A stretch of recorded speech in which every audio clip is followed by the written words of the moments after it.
More of my introduction, I just wanted to give you somewhat of a history. 32 years is a long time.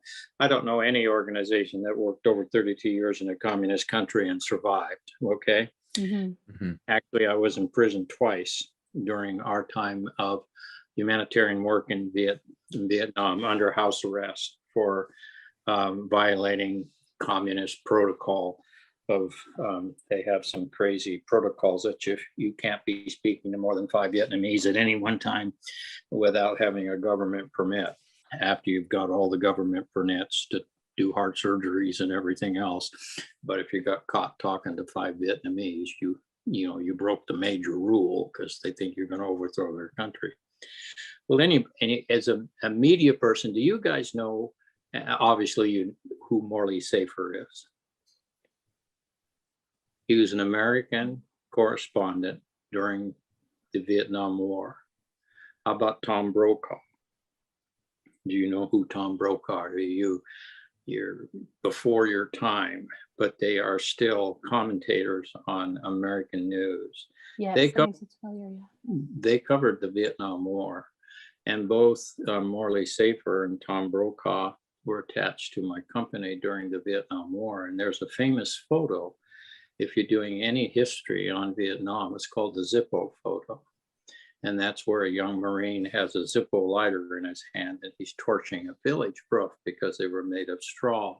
And that photo appeared on Life magazine's cover, which was an American magazine during the Vietnam War up until probably the late 90s when I'm not even sure if it made it that long. Well, anyway, Morley Safer, I was standing next to the guy who was on the photo torching the village that ended up on Life magazine. It was my platoon, and we were in that particular village, and Morley Safer was covering the operation that we were on. Morley Safer went back to Vietnam in the late 90s. And he met our organization. We were doing hospital work, medical work in Da Nang area. And he went back to write a book called Flashbacks. And at the time we had, and one of the things that we would do, we'd bring former Vietnam veterans back to Vietnam. And then we would have meetings with our former enemy, which were called VC Viet Cong, or NVA, which is North Vietnamese Army Regulars. And we would sit across at a restaurant and we would, through interpreters, speak to each other about our wartime. And it was amazing for us that these former enemy had as many problems as we had with the Vietnam War. And we used a term called reconciliation, that we were no longer enemies, that we wanted to do something positive for their country. We were not ashamed of the war. We were not ashamed that we'd fought the war. In the Asian mindset, the warrior is a very valued and honored person. In the Western concept, your enemy is your enemy and you hate him till you die. Well, the Asians don't have that concept. They honor the warrior. And they considered us worthy opponents, and we considered them worthy opponents. And so we bridged that gap of no longer viewing each other as enemies. And that opened the door for us to begin to go deeper into our humanitarian work. And Morley Safer attended one of those meetings, and in his book that was called Flashbacks, he devoted a chapter to meeting this organization of Christian veterans that wanted to go back and help rebuild the country of Vietnam. And so those were key openings for us because we made very important connections. You know what networking and the value of networking. If you don't have it, you don't have anything. You're not going anywhere. And so all of the former North Vietnamese regular Army officer corps became the officials that ran the government once the war was over, and especially if you were the winner. They were now occupying chief government positions. And I'm saying all of this to help you understand that that little incident at that little meeting opened the door for us to have very high level government friends in this communist country, that whenever we would have a problem, we knew who to call, because there's an Asian proverb that says the king's edict stops at the village gate. So whatever happens in headquarters in Hanoi, the local village people decide whether they're going to accept it or not. And it's raw politics from a communist level. But if you knew somebody who was at headquarters that could apply a little pressure to the village gate, all of a sudden you were given the permits and you were given the certification that you needed to actually do something positive for the people. And so that's how this whole thing unfolded. And we were able to survive in this communist atmosphere of confusion and chaos for 32 years and bring back over 5,000 Vietnam veterans back to Vietnam, do over multi-million dollars worth of work, build 36 medical clinics, hold so many, I think it was, I don't even know the exact number anymore, at least 56 open heart surgeries on children. We did orphanages. It was just an amazing thing that two former enemies that at one point hated each other actually became the vehicle that was bringing and elevating healthcare of the Vietnamese to a higher level and standard. So that's kind of my introduction to why we did it, why we stayed, and we're still connected to it, but we're phasing out because we're not younger anymore. Just getting there's enough to kill you, so let alone living there. No, I enlisted. I volunteered. I was 17 years old and I was so sick of school, so sick of high school. I didn't even know that Vietnam was a country, didn't know it existed. I went and saw the movie The Longest Day, and it's an old black and white World War II movie. Walked out of the movie and walked into an Army recruiting office and asked if I could join up. And they asked me how old I was, and I said 17. And they said, when you be 18? I said, like 10 months. And they said, well, come back in 10 months. So I was walking out, and the next door was a Marine Corps recruiter. And I said, I'd like to join the Marines. And he said, how old are you? And I said, 17. And he said, outstanding, you're old enough. And he says, will your mother sign for you? And I said, I have no idea. And he said, well, that's okay, because the laundry lady down the hall, she'll sign for you. And that's how I got in the United States Marine Corps for 6 long years, and ended up almost 2 of them years in Vietnam. So no, I asked for it and got it. Temporary insanity. Well, boot camp, I think at that time was 14 weeks. And it was everything that I suspected it would be, plus 10 times worse. Marine Corps boot camp, and I'm obviously going to be biased on this because I went through it, and I know a lot of guys that went through Navy or Army boot camp, and they don't even come close. Marine Corps boot camp, you don't learn anything about war. You're not taught a whole lot about all of that. All they do is humiliate you, break you down, tear you to pieces. You learn obedience, you learn to respond, you learn to obey at whatever they tell you to do. It's all about the reforming of your thought process. Obedience, you are asked to jump, and you jump, and it was the hardest thing I ever did. And as a 17-year-old kid, it definitely had an impression upon me. People say, well, that sounds cruel, that type of environment. I never understood boot camp until I was in combat. Boot camp will never make sense to anybody. until they're laying in a rice field and there's being shot at by 500 enemy. And there's guys dead and wounded laying all over the place, and you got to deal with it. That's when boot camp makes sense. It'll never make sense until then.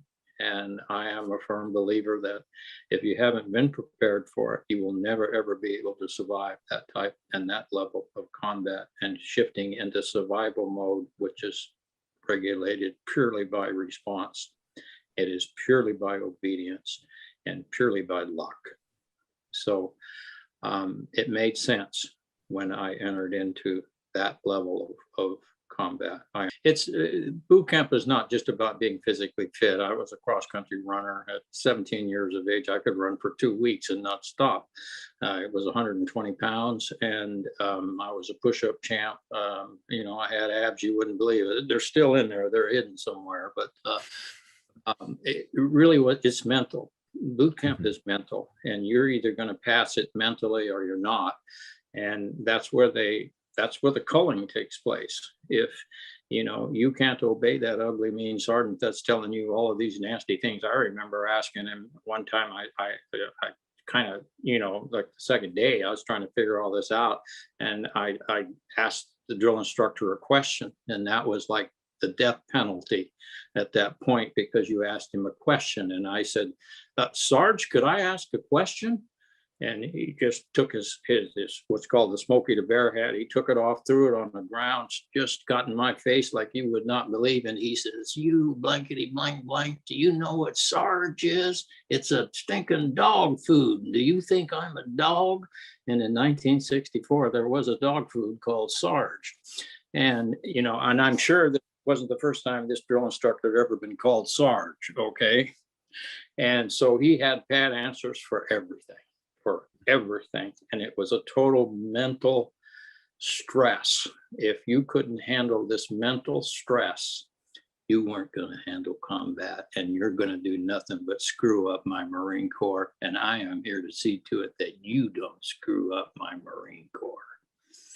And 14 weeks of that, by the end of it, you know, you were, you know, ready to leap tall buildings in a single bound, freeze water with a glance. And you were ready, man. You were going to go and do whatever they wanted you to do, and do it happily.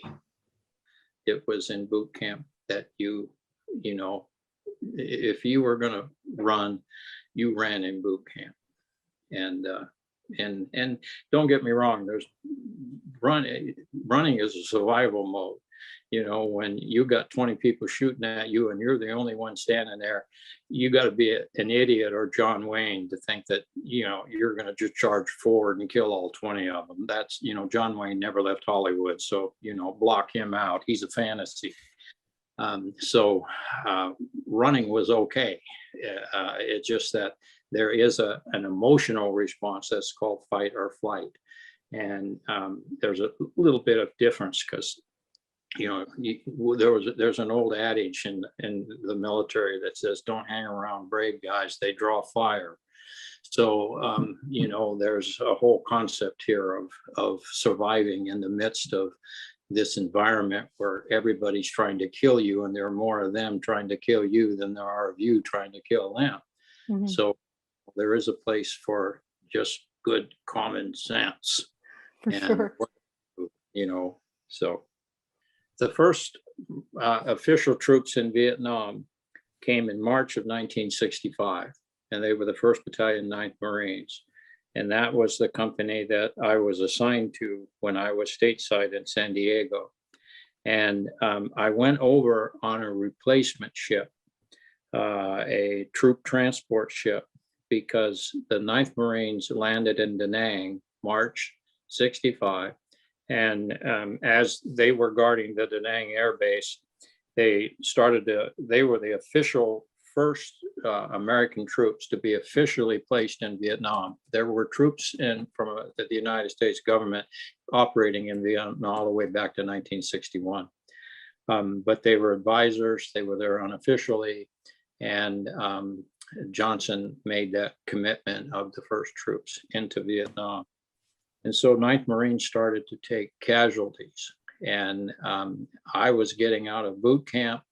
I was trained in infantry, and so I was a prime candidate to be a replacement. So I was on a ship and I went over. It took 30 days to get there. I can't figure out why it took so long, but I'm sure it was all the politics involved and getting permission to land in the harbors, and all that was involved in that. And so I remember it was just like in the movie that made me enlist in the Marine Corps. There was a ship, there were these rope nets that you had to go down. I was an M60 machine gunner. I had an M60 machine gun over my shoulder, about 75 pounds of gear, and I had to go down this net and get in what we call little Peter boats. And then we would go to shore. We weren't under fire when we landed. We landed in the Da Nang harbor, and we got off, and some little cute little girl comes up and puts a leg around your neck and welcomes you to Da Nang. But it was so hot, I couldn't breathe. When I came down that net and you were in the boat, you kind of got the moisture from the ocean. But when that, got out of the little pier boats, and we started walking up the beach with all of our gear, we're going, damn, it's hot. We can't breathe, man. And that was our first impression. Like, you were soaking wet, and just from your own sweat. And so then they brought us into a great big hangar, and they assigned us units, and basically they put me in 1st Battalion, 9th Marines, of 3rd Marine Division, and I was assigned to Bravo Company. Unfortunately, the history of 9th Marines, and just a little trivia here, which this is something that, I'm very respectful of, and amongst Vietnam veterans, especially Marines, and you tell them that you were a 1-9er, that's 1st Battalion, 9th Marines, they go, ooh, man, how come you're still here? And had the highest casualty rate of any unit in Vietnam. And they had the longest combat history of any unit in Vietnam. We had more than a battalion of us during the complete, I think it was 7 years of while they functioned in Vietnam. The highest casualty rating, KIA or WIA, KIA for killed in action, WIA for wounded in action, of any Marine unit in Vietnam. And our moniker was called the Walking Dead. And Ho Chi Minh tagged us with that because General Gayat, who was Ho Chi Minh's commanding general, promised Ho Chi Minh in 1966 that he would eliminate the 9th Marines and to consider them as walking dead men, that we will kill every one of them. And so there's the history of the particular unit that was called the Walking Dead of the 9th Marines. And we were at the DMZ, all the way DMZ to Da Nang, where all of the North Vietnamese divisions came down.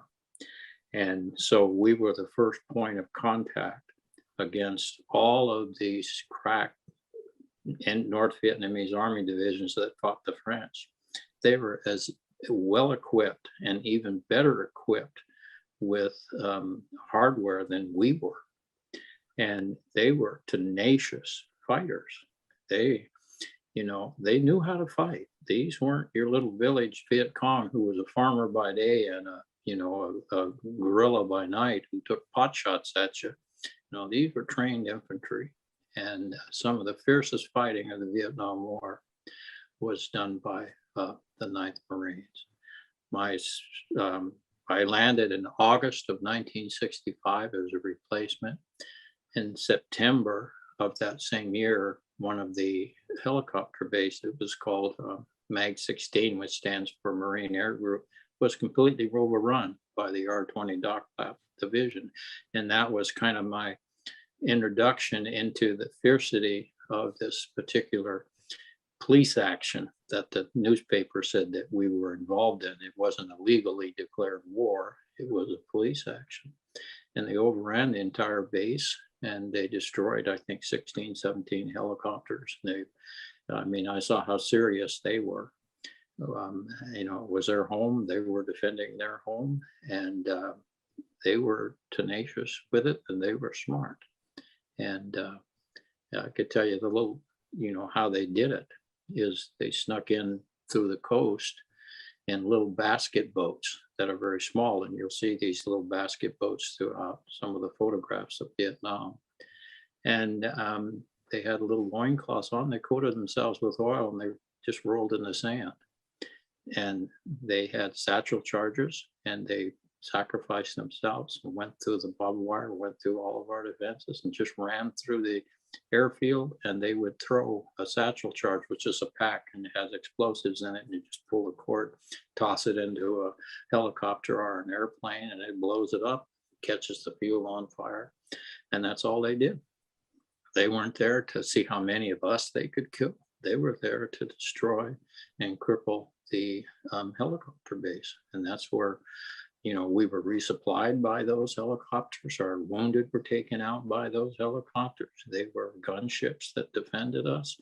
And so it was a real education that these aren't a bunch of third world dummies that we're fighting. These guys got a strategy. These guys are into this and they want to win. They really want to win. And so as a young kid, figuring all this out and going, damn, I thought boot camp was bad. So it was an eye opener. And I respect them to this day. I've sat and talked with a lot of them. We've shared war stories. And we have I respect for each other. And there's a lot of Vietnam vets that they can't get over. They have a hatred for the North Vietnamese or the Viet Cong, and even for Vietnam. And for some reason, beyond our own selfishness, we come to understand that they were like us. They believed they were right. They were defending their country. I believed that communism was wrong. We wanted to stop its spread. And at 17, you're looking for adventure. And, you want adventure. You want to go where it is. And, it all seems so right. But then you found in the end, just like us, man, they believed like we did. And here we are now at that time, we're late 40s, 50s, 60s. And we're not all that bad, and again, the Asian respects the warrior. I never was ridiculed, spit upon, or anything by a former enemy. They respected us. One of the village chief in one of the areas, we built a medical clinic, and one of the first medical clinics we ever built. And he was a former North Vietnamese regular, and he had his leg shot off, and it was in the Quay Son Valley, and he had a wooden leg. And we're at a meeting, and I remember asking him if he was a former NVA soldier and if he lost his leg fighting in the Quay Son Valley. And he said, yes, that he did. And I said, well, I fought in the Quay Son Valley. And I said, did you step on a mine? And he said, no, a machine gunner caught me and shot my leg off. And it was an emotional moment. It's an emotional moment to this point. And I said, well, I was a machine gunner in the Quay Son Valley. And I said, I don't know if I shot your leg off, but that's what I was there for. And we ended up, embracing each other. And there was no animosity or hatred. It was just the simple fact that we were there and this is what we did and it's over now. And we need a health clinic in our village and you're here to build it and we want to work with you. And so that was the story. That was the true essence of what reconciliation was, that two former enemies are now working together. Reconciliation is a step beyond forgiveness, because forgiveness is the first step that somewhere along the line you have to bridge. But once you have forgiveness, to reconcile means you have to become partners in whatever it is you're going to do in the rest of your life. And so, if you're an old soldier and you hear all these stories and you what we even did in World War II after we defeated the Germans or the Japanese. What America always did. They helped rebuild the country. And there's where you come back to reconciliation, that now we want to work together. And so our part as with the country of Vietnam, we didn't win. We were withdrawn. Okay. We'd always say to each other after, the war, and we were back in our regular duty stations, we'd look at each other and say, we were winning when I left. What happened? And so we went back and reconciled, and we had to work with a communist government that, if you're a former soldier, especially an American, they just think of that overthrow their country. And there's so much cultural differences that we really had to humble ourselves, and we really did have to try to work with them as best we could and capitalize on the humanitarian end of it, and the fact that we're no longer just enemies, that we've got a common purpose, and let's work together as best we can. You have to go through some, my language, you have to go through some deep shit to come to that place. And most people have not. We're so enamored with false heroes and false images of war and concept and the heroism of, and don't get me wrong, there were a lot of heroes. I know real heroes, okay. But there's something always deeper. There's something always more important. And we're all human beings, and we're all cut from the same cloth. And once we realize that, and that we can work together, we can do it. So, in the midst of the horror of war, there's always, the other side, where just the comradeship and the I guess ability to be human comes into play. And there were times, well, you're so young, I'll use names that you probably never heard of, but there was, we all know that Bob Hope went to Vietnam. Well, there's another lady, there was a movie made about her. Her name was Martha Ray, and she was a singer, and she entertained the troops. And she was probably in her late 40s, 50s when Vietnam was coming on. And they were going to fly. Every hill in Vietnam on a map is designated by a number. And we were on Hill 22. And on the grid of a map is little squiggly lines, and each one of those is a certain number of feet. And at the top of that squiggly group of numbers, lines, is a number, and that means that hill is so many feet high.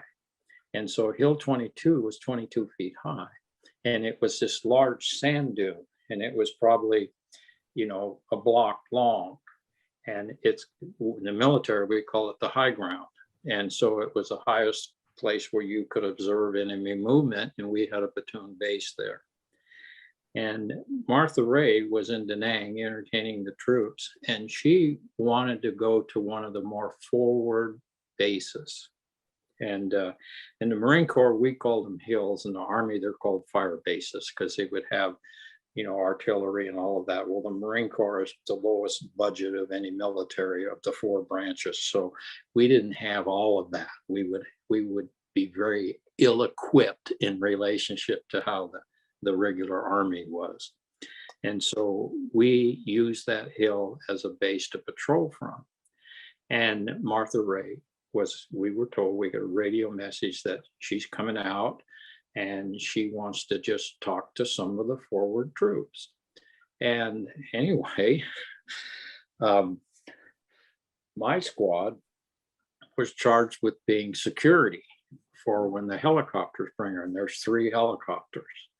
And so I'm told that, okay, when we see the choppers coming, you're to take your squad and run out, set a perimeter around the helicopters. And so helicopters, we have smoke grenades, green ones, yellow ones, red ones. And the green smoke marks where the helicopters are supposed to land. So they pop the green smoke.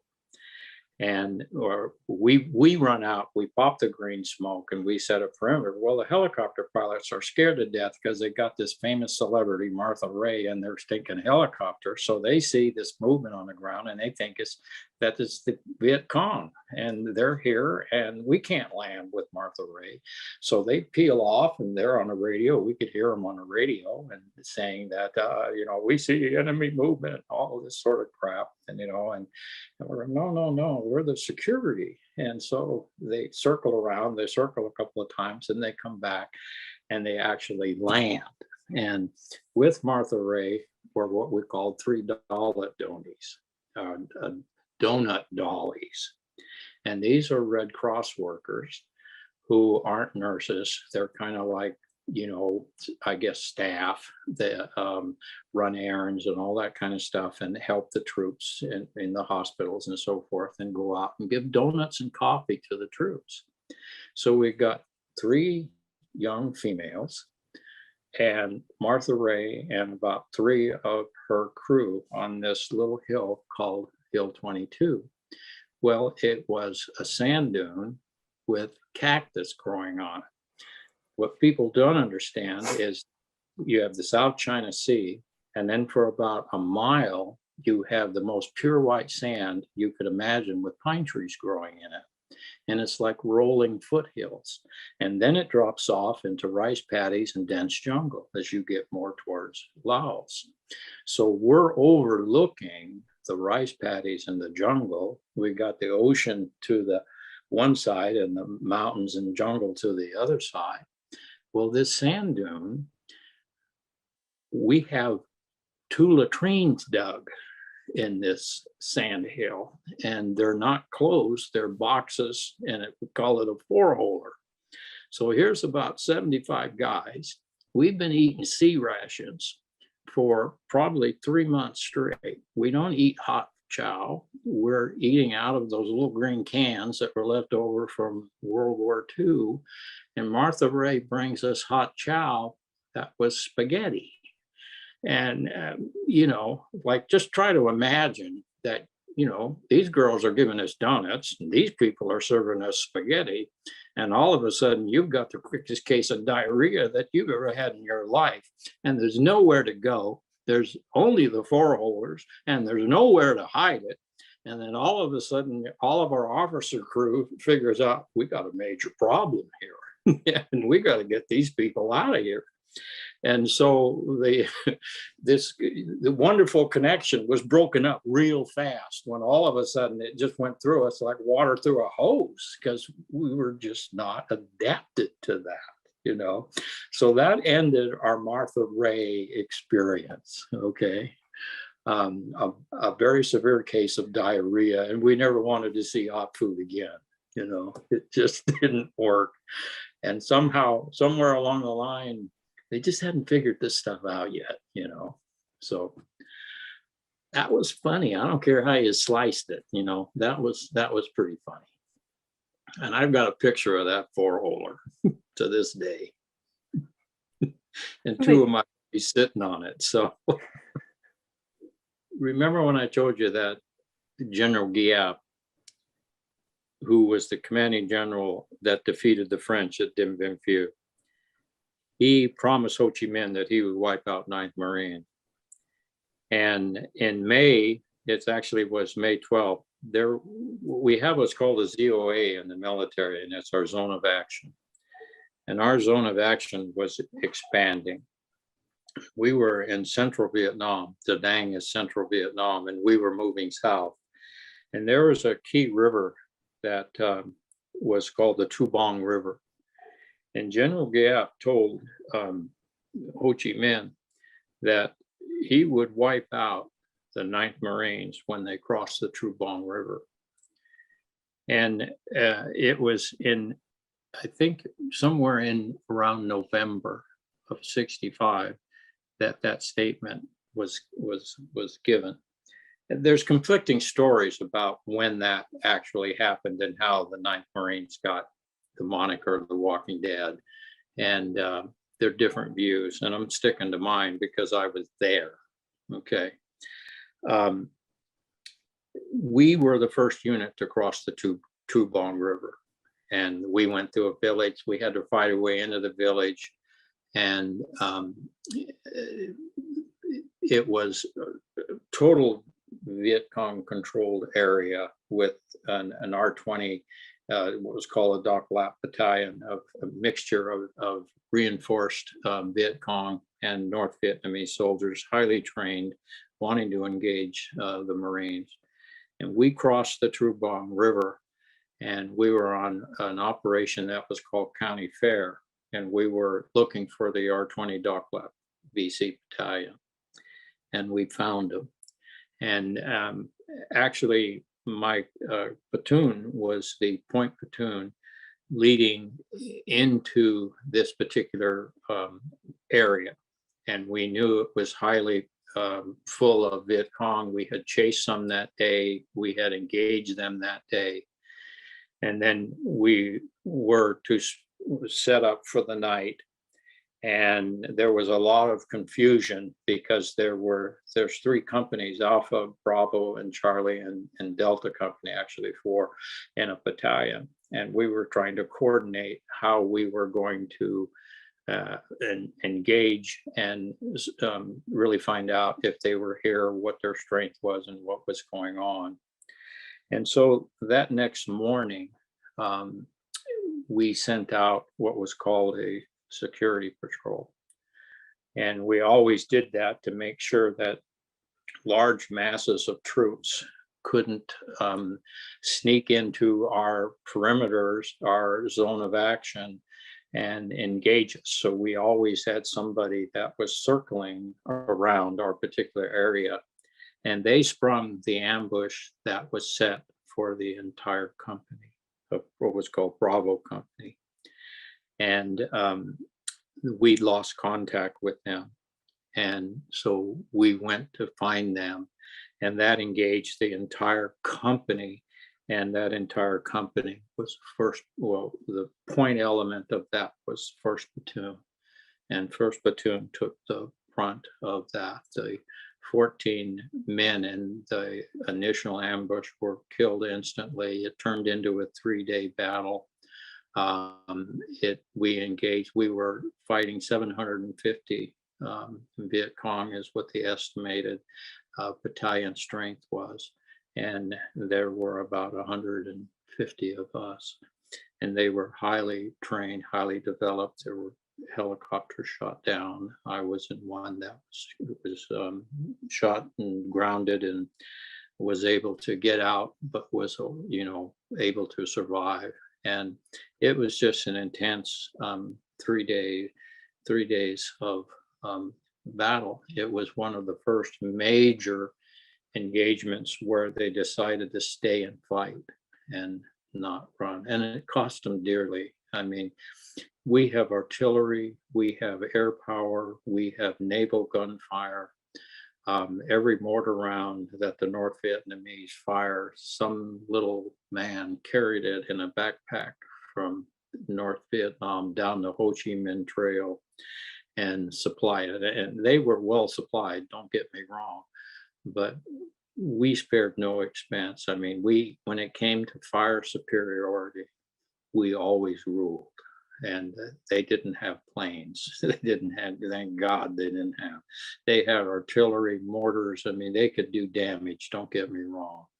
But they had the element of surprise, and they knew the area where they were. And we later found out that it was their boot camp that we had walked into. It was where they were training the village people to be the local police force, the local Viet Cong. So it was something they did not want us to find. And it's why they sprung that ambush they didn't want anybody crossing that True Bong River. And so we were the element that did it. And it was just so intense. There was one of my buddies was right next to me in the rice field, and they were plowed rice fields, and his name was Dirk, Lance Corporal Dirk. And he had been shot in the leg, right through the leg, and he was just flopping around. I mean, and the fire was so intense that if you just looked up and tried to see who was shooting at, you'd be dead. You just could not imagine the intensity of the fire. And so I see this guy flopping around, and we later at a reunion and so forth, we discussed this, that I crawled over to him and I literally laid on top of him and said, "You can't. I don't care if you bleed to death, but you're not going to get shot again, so just chill. And don't try to get up. Don't try to roll over." And I don't know how long that.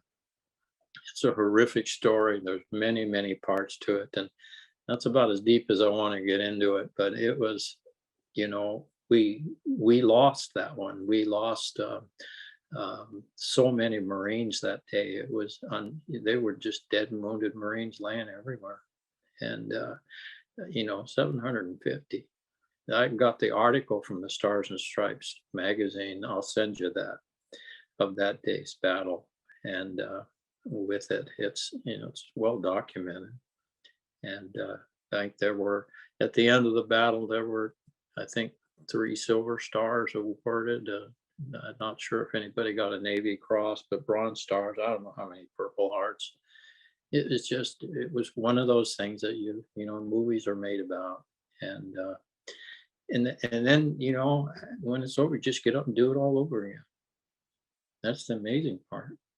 And I remember one time in my own PTSD counseling, which I went through years later, you don't realize that this affects you so much. And even with all of our humanitarian work and everything we did in Vietnam, I was still suffering from, my own survivor's guilt and PTSD. You just don't realize how deep the wounds, the emotional wounds go. They go pretty darn deep. And it's hard to, come to some sort of rationale about it. You're always pushing it down. You're not going to let that emotion find a place to register inside of you. And I use the term, it becomes like good wine. The longer it stays in the bottle, the better it gets. And PTSD never gets better, it gets worse. But that's what we did. Somebody's got to uncork the bottle and get all that crap out that you stuffed down in there and held down in for so long. And so me and Dale, we became pretty good friends. After that one, we ended up on the hospital ship Repost together, and then we're sent back to our unit. And we had a good joke over it. He was a deputy sheriff of some county on the east coast of the state somewhere, and I'm Canadian. And I've been in Canada 33 years now. And I tell everybody I was a slow bloomer. I moved to Canada after the war, not before. So they're still trying to figure me out. So it was lost. It's one of those things. You don't win them all. You survive them all, but you don't win them all. Mm-hmm. You realize that there are certain things, there's certain keys, there's certain. I couldn't, if I was to watch a movie and it was Bambi or some stupid little puppy movie, I'd have an emotional breakdown. And my kids and my wife, they just couldn't figure out what's going on with Bob, what's going on with Dad. And it just all came to a conclusion, and I didn't know what it was. And then as I got more involved and began to educate myself about PTSD, and I finally went to the VA. And then when I went to the VA, they look up your records and they go, "You were in the 9th Marines?" And I said, "Yeah." And they said, "We got a special place for you. There's mattresses on all the walls. It's nice and padded.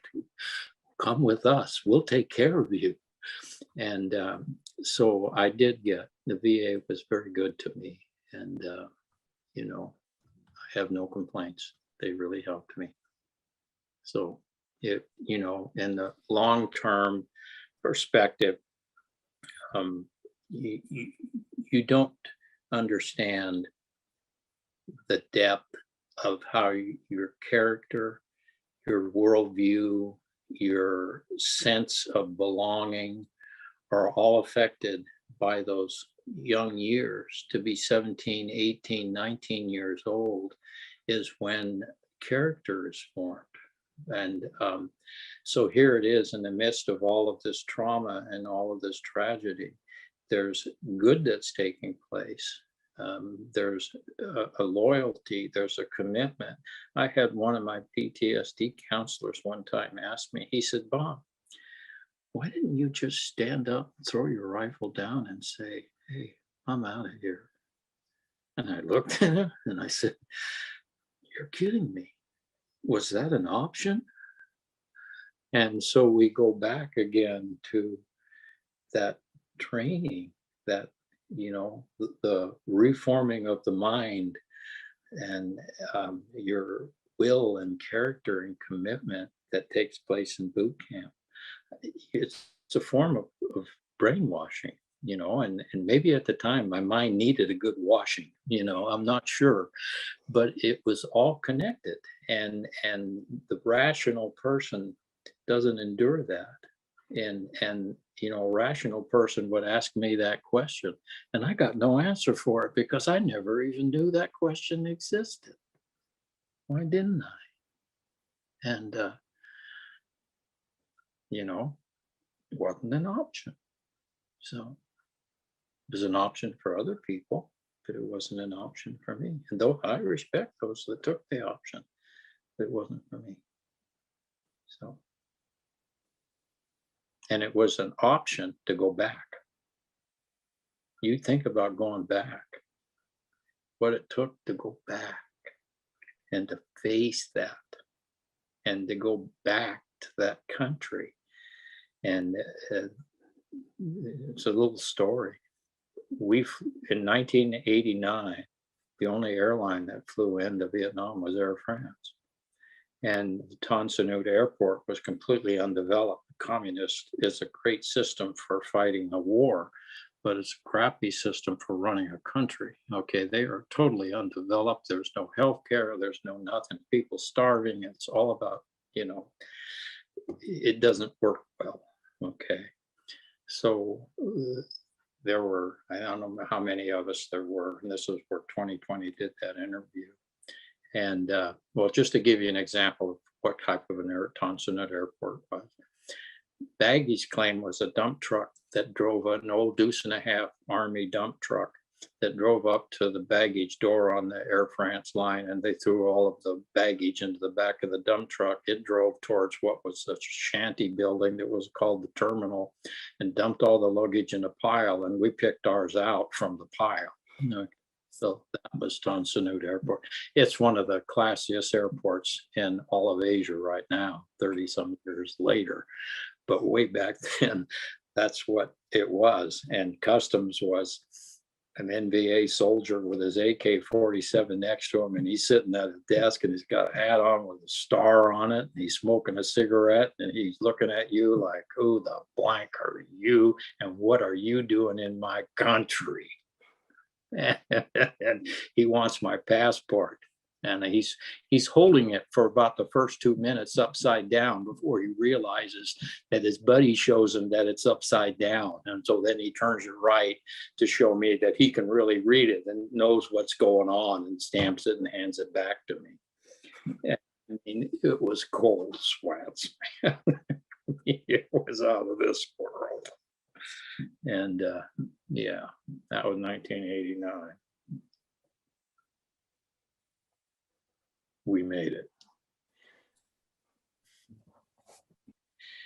I think that statement, it has a lot of room in certain areas, because when you say it don't mean nothing, nothing meant anything.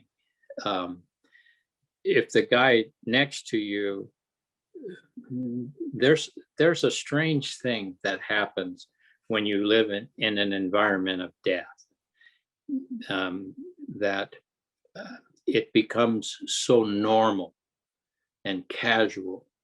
Like the guy to the left of you is dead. He gets shot through the head and he's 6 feet away from you, and you just can't figure out why him and not me. And then the guy over here, gets shot in the shoulder or whatever. And the only way you can survive and begin to process that is that you can't let it get to you. So, from the perspective of a guy that steps on a mine that was meant for a tank, that, it blows him apart, what are you going to do? What are you going to do? You can't allow it to mean something, because if you do, you're totally inadequate. You're worthless. Don't show up for work. And there was one incident early on. It was what I call it's the death of Duchnowski. And we were sent out, 14 of us, because that's an average reinforced squad, and it has 2 machine gun teams. And I was a machine gun team most of the time. Sometimes I was just a rifleman because we needed them. But anyway, there was this battalion that we were chasing of North Vietnamese and in BC, the R-20 Doc Lap. And they said, we believe they're operating in this area, and we want you guys to go out, and we want you to see if you can find them and let us know if they're there. And so we basically ran and humped all night long to get to this road junction and to set up at this road junction and observe movement. And so we get there at about 4:30 in the morning at this particular road junction. And we set up, and we're on one of those sand dunes. This one might have been Hill 50, who knows? It wasn't that high off of the ground. And we dig in and we're observing. And all of a sudden we start getting sniped at. And when a sniper and being sniped at are not the same thing. Being sniped at means that the local VC, who's a farmer by day and a Viet Cong by night, has went to his barn, oiled up his rifle, and it's maybe World War I vintage, and he's brought it out and he's leaning it up against the fence, and he's going to take a pot shot at you. And the pot shot, they couldn't shoot worth a darn. Most of them, I was trained with a rifle at 500 yards to hit the center. 500 yards, that's 5 football fields. I can't see 100 yards now, okay? So I can't imagine how I ever did it. My eyes allowed me, but they don't anymore. Well, this old farmer guy, when they start shooting at you, you didn't really worry because they were usually 20 feet over your head, or they were so scattered you didn't take them, that's the local VC. Well, it begins to increase, and all of a sudden there's a little bit more trained fire coming. All of a sudden it's kicking up. Hey, these guys are getting serious here. We're giving them too much time. And all of a sudden we're fully engaged. I mean, we are fully engaged. And all of a sudden, 14 guys can only carry so much ammo. And I've got to conserve ammo as a machine gunner and the squad leader. And then we had a second lieutenant that was with us. They said, Bob, we want you to take your machine gun. We want you to cover this road from the rear so they don't come in at us from the rear. And so I pull up my gun and I start moving that position, and you hear a distinct high-powered rifle has a crack to it. And when you've been in combat in any World War II soldier will tell you, they know the name of every weapon, every bullet that they hear. They know exactly what weapon fired it. Every mortar round, every rocket round, they can tell you exactly what it is because they all make a distinct sound. And so this was a high-powered rifle, probably a 308 or something like that, very high-powered. And I hear it. And all of a sudden I hear our platoon sergeant hollering, Duchnowski, Duchnowski. And so he runs over and he drags Duchnowski out of the hole that I was in. And Duchnowski had a round entered right above his right ear and went right through his brain and out the other side. And, what am I going to do now? And so, it's training again. So I set up where I'm supposed to be and cover the road. And then it lulls down. All of a sudden, it's not as intense as it was. And they're trying to call a medevac. And Duchnowski's already dead. I mean, there's no way you survive that. And all of a sudden, I start to think that was not being sniped at. That was a sniper. And he had me in his sights because I was an automatic weapon. A machine gun fires over 1,000 rounds a minute. And their purpose, once you get the right guys that you're fighting that know what they're doing, and they got the right guys, they were where they were supposed to be, want to take out your automatic weapons. And so I moved, Duchnowski jumped in, and he just took the shot, even though it wasn't the automatic weapon. And so we endure all of that. I think we have 3 WIA, 3 guys wounded. I think 1 guy died in the hospital after Duchnowski was killed. And they had to come and rescue us. They sent 3 tanks out. And obviously, when it was all said and done, the battalion was right where they suspected it to be. And that evening, when they finally got us out of there, when the tanks came, they blew up part of a village, and it was a big mess. We make a big show and then we leave, and that ended it. There was nothing. So the whole point of the exercise was that if you find them where they're supposed to be, blow the bugle and we'll send reinforcements. And as the old cavalry, if you ever heard of Rin Tin Tin, we'll send them to the rescue, and we'll just, engage these guys, and we'll have a major battle. And this is how you win the freaking war. But they didn't do anything, So we did that whole exercise. Those guys were killed, sacrificed themselves, and nothing. They didn't bomb it. They didn't call B-52s, didn't do anything. And, that's November. And then in May, we're back here again where they're killing us, slaughtering us, because we didn't deal with them in November. And that was the craziness of the Vietnam War. And that statement has all sorts of, don't mean nothing. There was lack of purpose. There wasn't a clear vision. The organization that I helped found, it was me and 1 other man, and we were both Vietnam veterans. When we named it Vets with a Mission, because when we were veterans during the war, we did not have a mission. Our mission was not clear. And so if we were going back to Vietnam, we had to know what our mission was. And so we were veterans with a mission, not veterans with no mission. We're here for some God knows unknown reason to be here. And I think the best definition of what the maybe true mission was of those first years in Vietnam was to see how many of them we could kill. And if we can kill enough of them, maybe they'll get discouraged. And they knew nothing of the Asian mindset. They knew nothing of the Vietnamese culture. They knew nothing of its war history. Those people have been fighting wars for 100 years and longer. And they were seasoned, determined people.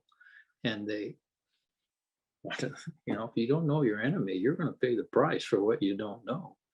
And there was no strategy. No, the only strategy, when you go into a village in the early on was search and destroy. that really wins the villagers over to your side when you burn their houses down. That's a real neat strategy. Hey, we're from America and we're from the government and we're here to help. So we're going to burn your house down and all your food supplies. Yeah, and try not to, really a good way to win their hearts and minds. So we had a mission when we went back, and we were going to win the people and show them that we want here. We're not coming back to destroy your country. We're coming back to help build it. And that became the mission. And I'll say this, every Vietnam veteran has a different story. Mm-hmm. And our war was so different. You have heard the term the tip of the spear in our modern war jargon on news, especially from the American perspective, which is obsessed with going to war. War on drugs, war on crime, whatever, the solution to solve any social problem is to go to war with it, and it's really proven how successful it really is, Well, anyway, the tip of the spear. You don't get any farther out on the tip of the spear than being a Marine grunt up in the DMZ all the way down to Da Nang, Chu Lai, Hoi An. That's where the rubber met the road. I remember meeting a guy that I went to boot camp with, and we were on the Da Nang tarmac. That's the air base, the landing zone, waiting for helicopters to be moved up to an operation called Operation Hastings. And he heard that I was in 9th Marines, and he came out to look me up. And I'm sitting there with all my gear. I've got clothes that I haven't changed, and they're ragged. I got no t-shirt. I've got a flak jacket, a helmet, 250 rounds around me, and sitting there eating as a sea ration, waiting for the helicopter to pick us up and probably drop us right into some hot LZ somewhere. And he comes up to me and he says, Bob, good to see you. And he goes, have you seen any combat? And I just looked at him, and really, look at me. And he was an MP at the Da Nang Air Base. Never had a live round in his pistol. He had it in a magazine. He never had a live round in his pistol. Never been shot at. Never shot at it. Had no idea. No idea. And the two guys that were with me, there's three guys to a gun team, and they said, yeah, well, let's bring him on the helicopter with us. Yeah, have a good time. You'll see some combat. And so everybody's war was different. There were people in rear areas that, maybe they'd get mortared every once in a while, but this was the daily routine for a guy like me. Every evening at 6 o'clock, 3 squads to one squad went out on an ambush at sunset, and you stayed in that ambush hidden, trying to ambush enemy movement at night till 12 o'clock. At 12 o'clock, you came back to your patrol base and you sat in a hole until sun came up. 2 men in a hole. One guy slept for an hour. The other guy watched for an hour. From 12 o'clock to 6 o'clock, a second squad went out, and it rotated around your perimeter looking for any troop movement or anybody that was out past, I think it was 9 o'clock, whatever the curfew was in that particular village area. And it was called an open field of fire, because the enemy would move at night. They owned the night. And then one of the other squads would go out all night long in an ambush and sleep for 1 hour while one guy was awake for an hour, and then came back in the morning. And then you got up and you put your 60 to 75 pounds of gear on, and you search and destroyed, went through rice paddies, climbed the mountains, did everything, sometimes engaged the enemy, sometimes not engage the enemy. Sometimes you were in a firefight that would last 2 days. Sometimes it would be a small skirmish and somebody would get shot in the leg and you'd have to call a medevac. This was daily routine for 13 months. This is what you did every freaking day. You didn't go back to what we called a hardback tent, which was a canvas tent with a wood floor. You didn't go back to a barracks. You didn't go back and get a hamburger at the PX. They'd fly C rations out to you. You had a can opener called Peak 38, and you ate out of that can. You had a black sock that you put 4 cans of C rations in, and you tied it to your cartridge belt. And that cartridge belt was what you ate out of for the next 2-3 days. And then they'd resupply you with ammunition. They'd kick out a bunch of C rations that were left over from World War II. And you ate them. And I mean, we were fit. I mean, we were hardcore. I don't know how to say it any other way. You endured all of that sleep deprivation. I got a picture of a guy walking. He's carrying his M14. He's walking. He's got has no shirt on other than his flak jacket. It's 105 degrees, and he's literally sleeping as he's walking.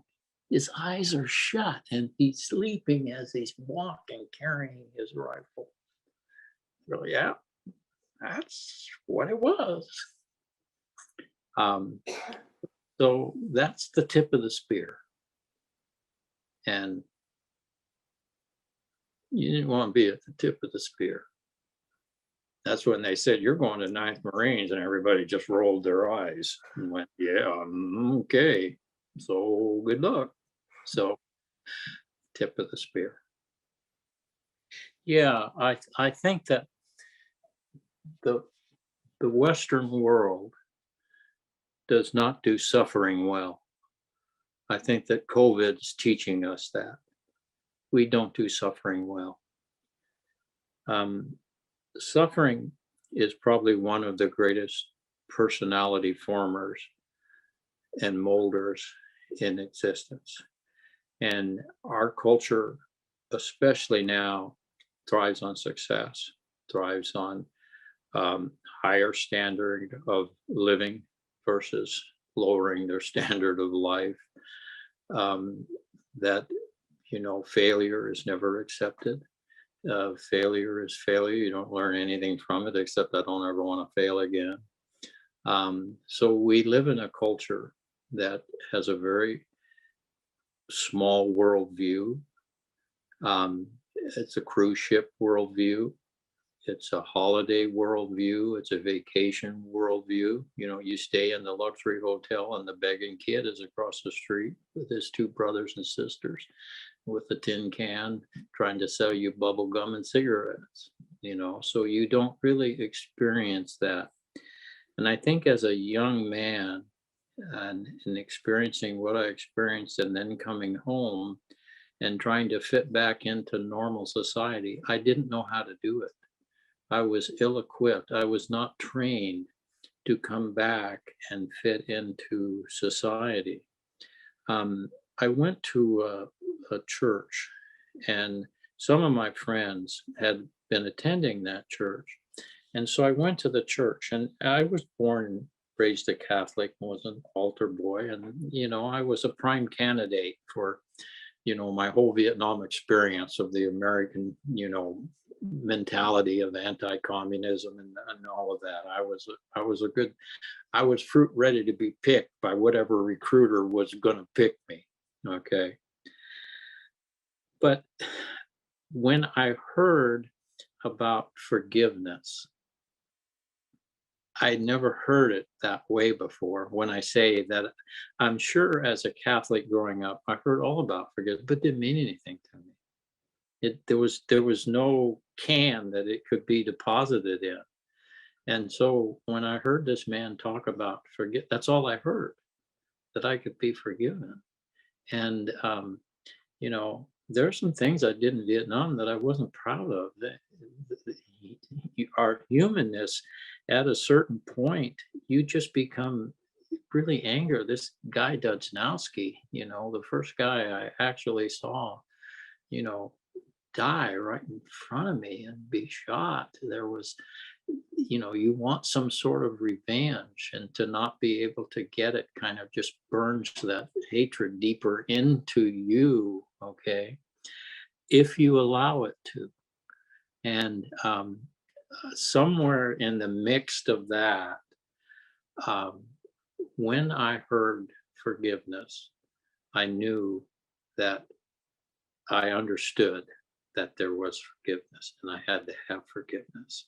And I accepted it. I went back to the God that I always believed in as a young Catholic Italian boy in my neighborhood at St. Rose's Parish. And I never doubted my faith in Jesus Christ. And even during the whole war experience, I never did. I was, believed. It formed something in me that began the process of me changing. And that's where you make the difference.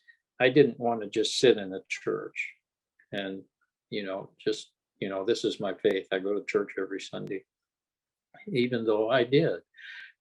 There had to be more to it than that. And that's why I define what reconciliation is reconciliation is this next step beyond forgiveness. That, okay, I number one, I want to forgive myself. I want to know that I want to come clean and with God. And war is dirty business, and it's not a clean thing. And so there's a cleansing that has to happen. And then once that happens, then you can begin to try to make something positive out of it. You can begin to build a better boat than the one you were in that's going to carry you through life. So I think that compassion and understanding. I saw poverty that I'd never seen in my life before. I saw starvation. I saw people so humbled and the tragedy of war. And I also saw how serious they were defending their country, their right to be who they were. And somehow in this immature, uneducated mind of mine, by the grace of God, I was able to process all of that and come out the other end a better person.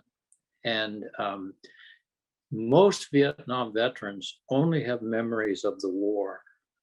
And why we wanted to bring Vietnam veterans back to Vietnam. Vietnam is one of the most beautiful countries in the world. The kindest people, beautiful people. They needed new memories, and we would bring them to get new memories. And I became a pastor of a church. And my church was highly involved in Vietnam, small little street church, no big deal. But the veterans would finally get memories that were worth having. They were bigger than the war memories. And they were part of doing something that was reconstructive to the opposing destruction that they were involved in, that didn't have any mission, didn't make any sense, wasn't connected to anything. And so now it could finally be connected. And let me tell you, it was life-changing to them. I mean, life-changing to them. There was one guy, he was a former Marine, and it's kind of a sad story, but it's an important story, because even in the midst of humanitarian work, sometimes it just becomes a business, and you could never allow it to do that.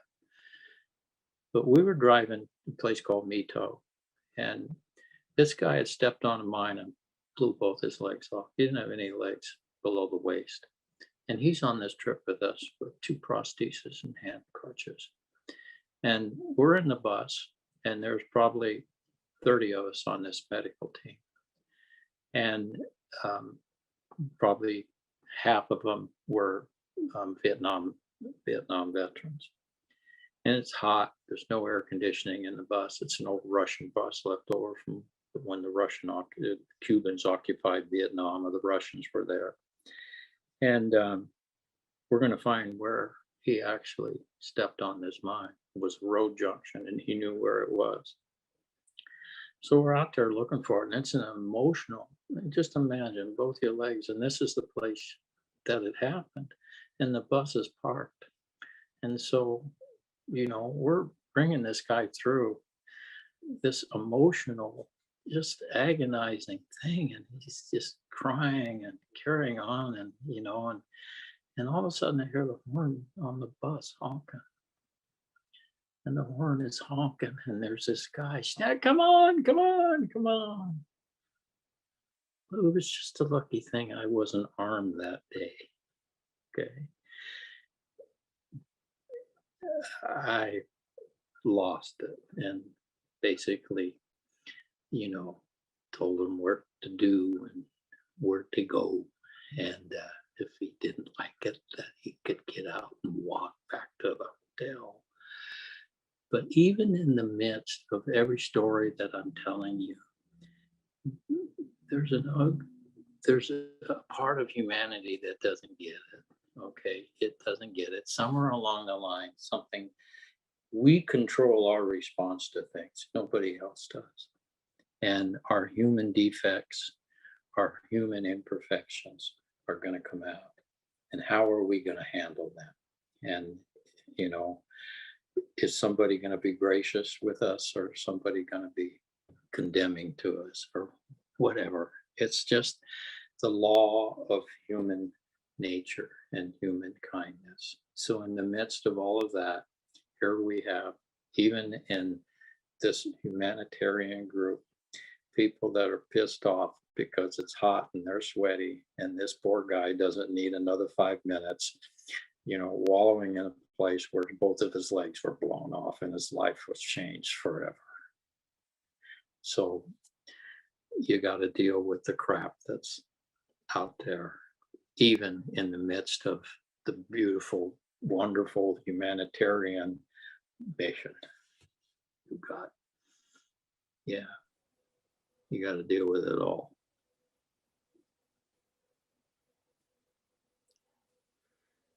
Yeah, about 40% of 9th Marines have died from cancer. Okay, I was diagnosed at the age of 57 with what's called seminoma cancer. Seminoma cancer is it's testicle cancer, but it's not testicle cancer. On the male, the testes drop down the side when the baby is born. And if those testes don't drop, you have a 20% chance of getting what is called seminoma cancer. It's a seed germ cancer. And I was diagnosed with cancer, and they didn't know. It's another level of what Lance Armstrong had as cancer. And my oncologist definitely connected it to exposure to Agent Orange. When I told you that every hill had a number value to it, one of our company and battalion patrol bases was called Hill 55 in Vietnam. And over 300,000 gallons of Agent Orange were poured on that hill to clear the brush and jungle that was around it, so that when you're on top, you have 500 yards of clear sight. You're not looking at trees or bushes. People can't sneak up on you, and then you string all your barbed wire out there. So it basically is a safety zone. So it was over 300,000 gallons of Agent Orange was poured on that entire village area and village complex. So you're now digging holes in it. You're cooking your sea ration can with your, eggs and ham. We call them ham and mothers. And you would, cook it, and you ate in it, you slept in it. If you got shot, you bled in it. And so we were definitely exposed to Agent Orange. And Vietnam vets have a very high percentage of diabetes and cancer. And one particular incident, we were on another little hill, a company hill. It was a small one. I think it was Hill 22, because there were these gnomes everywhere until you got into the jungle. And that night, we heard planes fly overhead, and we know the enemy doesn't have planes. And it was like a fog came down on us, and it was a mist. And what had happened, we didn't know it at the time, but that next morning, they told us that we were going to be issued all new gear. And Marine Corps has a term called 782 gear. And 782 gear is your web belt, your helmet, your flak jacket, your canteen, your first aid pack, everything. They said that they're going to be reissued all new 782 gear. And so they brought a great big net, helicopter. They spread it out and they said, strip down, put everything in this net. And so we did, and they sent out all new utilities for us, jungle fatigues, cartridge belts, everything. And they took the old stuff and they flew away. Later on, we found out that they had sprayed us with Agent Orange, that the planes were off target, and they sprayed our hill with Agent Orange. I made a French documentary years ago. The French company did it. I think I'm the only one with a copy of it because I'm the only one speaking English. And it was a Vietnamese man who immigrated to France, and he was really in the Agent Orange movement. And they flew all the way to Vancouver to interview me for me to tell them that story about Agent Orange. And it was, he understood because he was Vietnamese what it did to their farmland. Obviously, working in the medical profession, we saw lots of deformities. I can send you some pictures of deformed legs and arms and so forth, because we saw the fruit of it all.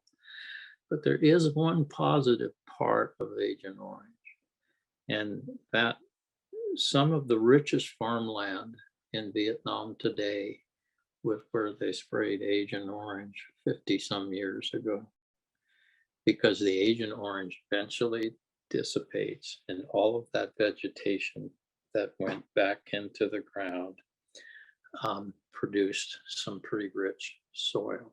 Not many people are ever going to let that cat out of the bag, but Vietnam is farmers, and not just rice, but they're farmers, and some of the richest farmlands were a product of that horror of that particular war. And one of our first projects was polio orphanage number 5. And polio in 1989 was a #1 disease of death and crippling of children in Vietnam, because the communists were afraid of the vaccine. And so we worked with a Catholic nun, Sister Jean Marie, who ran polio orphanage number 5.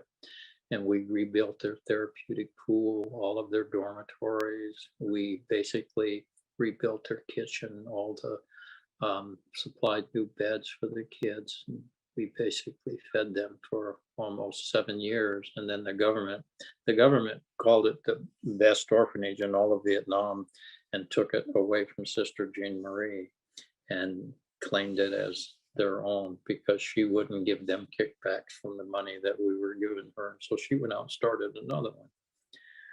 But disease, healthcare in Vietnam in the early stages, you would walk into a local hospital and there'd be somebody with a brain hemorrhage. And all they did was drill a hole in his head, put a plastic tube in it, and run it down the side of the bed.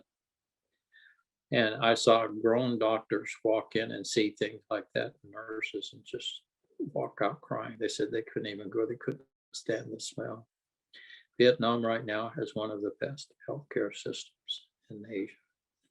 Their healthcare has come so fast. We had one of our veterans, I think it was 3 or 4 years ago, had a heart attack in Vietnam, and he had a three-way bypass, and while he was in Vietnam, and it was one of, as we've always got at least, half a dozen doctors with us, and they were amazed at how well it was. In fact, we've had doctors that have trained their doctors at the Hue Medical School, the Da Nang Medical School. We now sponsor students to the two medical colleges in Vietnam are sponsored by us. They're ethnic minorities.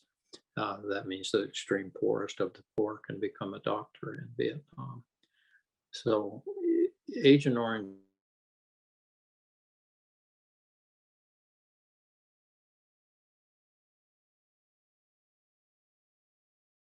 listed a certain few cancers, and seminoma wasn't one of them. But so, yeah, it was a real tragedy.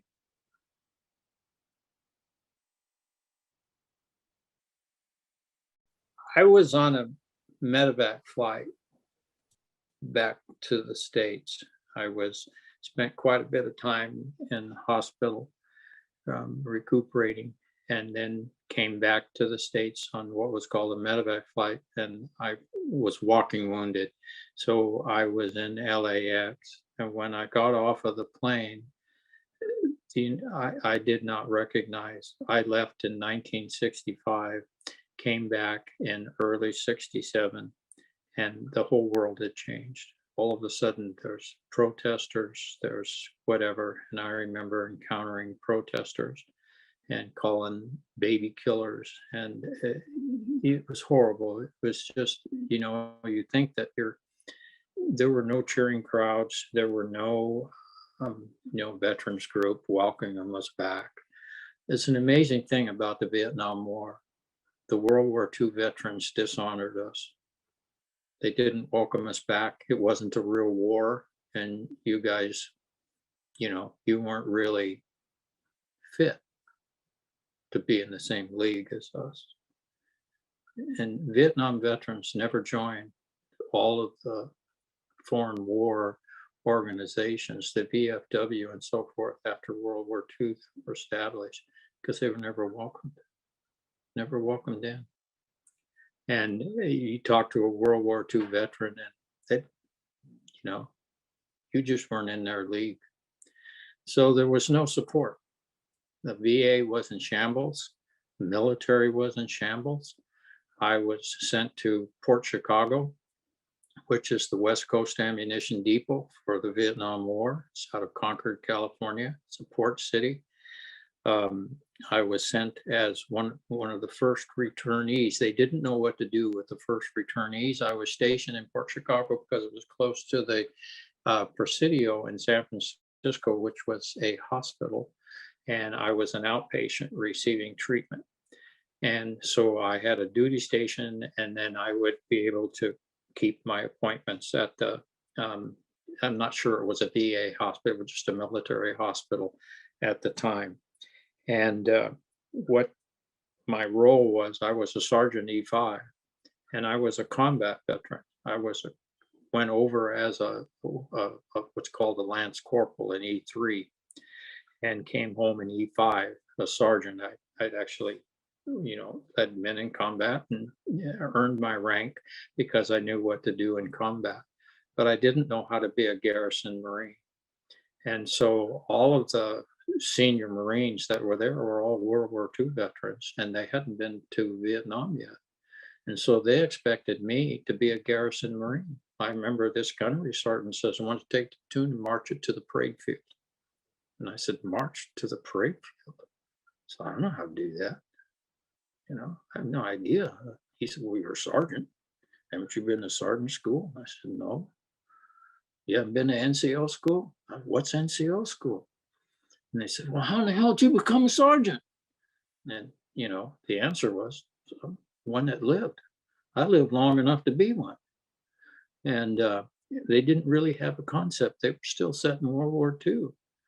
And so, even in my own branch of the military, it was not done. But I knew how to lead men, and I was very capable of leading men. And I had the respect of the men that were there and the respect of the Vietnam veterans that were coming back and were being stationed. So you know what they put me in charge of? The formal burial detail of all the KIAs coming back from Vietnam on the West Coast. So you've seen the formal military funeral where they fold the flag, they fire the 21 gun salute. I was the NCO, non-commissioned officer in charge of funerals in the Bay Area and surrounding areas. I was doing 6 and 7 funerals for dead Marines a day. We had a double bugler that would play taps. I trained, we made this whole thing. We wanted to honor them as best we could. You do that for 6 months and you're a freaking basket case because you don't want to hand one more mother that flag. You don't want to walk up and say, we're a grateful nation, and give that lady her flag when she wants her son. And so I just couldn't do it anymore. I think I lasted 9 months. I still had 2 some years to do of my enlistment. It was a 6-year enlistment. And so that was a horrible experience. So I started self-medicating. You know, I got to hide the pain. And the Vietnam experience was raw. So I finally went to my senior lieutenant and I said, I just can't do this any longer. And he was a Vietnam vet and he understood. And so he said, okay, I'm going to put you in another unit and you're going to become what was called a brig chaser. And so I traveled across the United States with a team of 5 other Marines, and I was in charge of the team. And we picked up military deserters and prisoners and criminals. And we flew all over the United States. We'd pick them up at jails and we'd fly them back to San Francisco, which I'm sure you know of. There's under the Golden Gate, not Golden Gate, but the Bay Bridge, is a military Navy base called Treasure Island. And it was a Navy brig, our jail, and we would turn these prisoners into there. So I went from the, doing the funerals to now having to deal with all of the deserters. And being a draft dodger is not a deserter. Okay, there's a distinction. A deserter is somebody who was in the military, committed a crime, did something that was wrong, and ran away. So it's a whole different ballgame. It wasn't some poor draft dodger that we were bringing through the airport. It was a deserter. And so again, I can't write this stuff. You talk about a dirty job, and it was pretty dirty. And I'm in airports, and I've got all these. We'd pick up 9, 10 at a time. And, back then it was not military transport, it was commercial transport. We had to fly in and out of commercial LAX or Houston, Texas, or Florida, or wherever it was. And so everybody thinks you've got this group of poor little draft dodgers. And it wasn't. These were hardened criminals. They were bank robbers, rapists. They were just, military's full of bad people, and just like any other culture. And so that was my job. And finally, finally finished it up and got out and came home and tried to live a normal life. And God was gracious. I made it into that church. I understood what was happening, and I began to put all the pieces together and made good choices and found a real sweet lady that accepted me and actually said yes when I asked her to marry me. That was 50 years ago. And she went back to Vietnam with me almost 7 times. I think it was 7 times she went back with me. She worked in our pharmacy, distributed medications, and fell in love with the kids. Got one of her good doctor friends to go back with us. It was just a sweet, sweet experience. I had nothing negative to say. A lot of the stuff seems so negative, but in reality, you know, it was the foundation of what positive, good things were built upon. And yeah, what can I say? Oh, most definitely. Like I said before, um, I think out of the hard times of life is where we established our true identity and who we are. If you're familiar with the movie Saving Private Ryan, Mhm. first time I saw it, I just couldn't. The opening of that movie was so dramatic. He's there and wherever it is at that graveyard site, and probably Normandy, and you see him walking, and he's a shaken man, and this is Private Ryan, and you see his wife and his daughter and son and whatever, and they're going through all of the graves, and then he finds Tom Hanks, you know, who the character that you know the individual that he played, Tom Hanks played graveside, and you just see him in front of this gravestone, and he's just crying, and he looks up at his wife, and he says, "Tell me my life meant something." And that was the key word that defined that movie, because he was the one that all those soldiers died to allow him to live. And to me, when I saw that movie, wow, I said, man, you know, Tom Hanks directed it. And I thought, he understands. There's something your normal person would never catch that. It wouldn't have been something that would have stood out to them. They would have saw the movie, loved everything blowing up, would have loved all the action, would have loved all of that, but it didn't have any meaning other than entertainment. But that statement at that grave defined what survivor's guilt is, what it costs to be a survivor. And I suffered with survivor's guilt a good majority of my years, but I turned it into something that was positive, not something that was negative. And that's a choice that we all make with the situations and crisis that we go through in our life. We're going to make a choice that we're going to allow it to be a positive influence within our life, to humble us, to tenderize ourselves, give us more compassion, give us more desire to make something better than what it was. It's our choice, or we can just become a bitter old guy. And I know a lot of bitter old veterans. The VA's full of them. And there's one thing about Vietnam veterans that I learned, and why so many of them are the way that they are. And I never want to discredit any veteran in any way, shape, or form. Vietnam was the most important thing they ever did in their life. And they were 18, 19 years old, and they've never done anything important since then. And they'll go back to their Vietnam. They'll wear their camo. They'll have all the buttons and dingbats on their hat and everything, and tell their story about Vietnam. But the 65 years since then, not a whole lot going on, because they never got past their problems in Vietnam. And that's a true tragedy. And that movie, Saving Private Ryan, he looked up, tell me my life meant something. He wasn't sure. He wasn't sure it was worth it. I believe it was worth it for me. It made me what I am today.